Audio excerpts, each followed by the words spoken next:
اللہ الرحمن الرحیم۔ السلام علیکم پیارے دوستو، کیسے ہیں آپ سب؟ امید کرتی ہوں خیریت سے ہوں گے۔ اللہ پاک آپ کو اور آپ کے گھر والوں کو اپنے حفظ و امان میں رکھے، آمین ثم آمین۔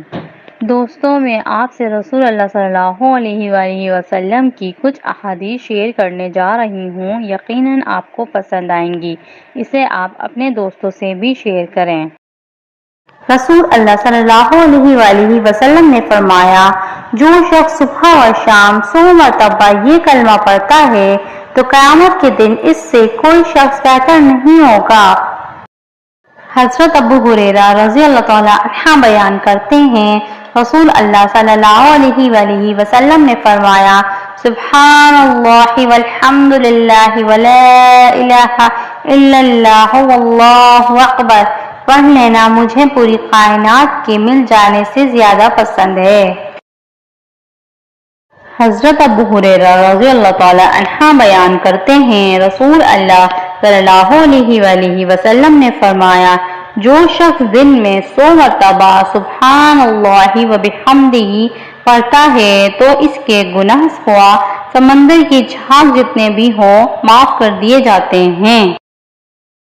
حضرت ابو ہریرہ رضی اللہ تعالی عنہ بیان کرتے ہیں، رسول اللہ صلی اللہ علیہ وآلہ وسلم نے فرمایا، جو شخص صبح و شام 100 مرتبہ سبحان اللہ وبحمدہ پڑھتا ہے تو قیامت کے دن اس سے کوئی شخص بہتر نہیں ہوگا بجز اس کے جس نے اس جتنا یا اس سے زیادہ مرتبہ پڑھا ہوگا۔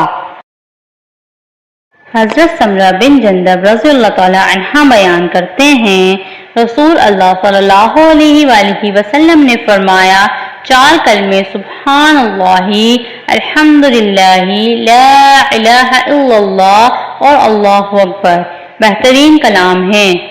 اور ایک دوسری روایت میں اللہ کو 4 کلمے انتہائی پسند ہیں، سبحان اللہ، الحمدللہ، لا الہ الا اللہ اور اللہ اکبر۔ ان میں سے جسے بھی پہلے پڑھو وہ تمہارے لیے معذر نہیں۔ حضرت ابو ہریرہ رضی اللہ تعالی عنہ بیان کرتے ہیں، رسول اللہ صلی اللہ علیہ وآلہ وسلم نے فرمایا، 2 کلمے سبحان اللہ وبحمدہ، سبحان اللہ العظیم زبان پر ہلکے میزان میں بھاری اور رحمان کو محبوب ہیں۔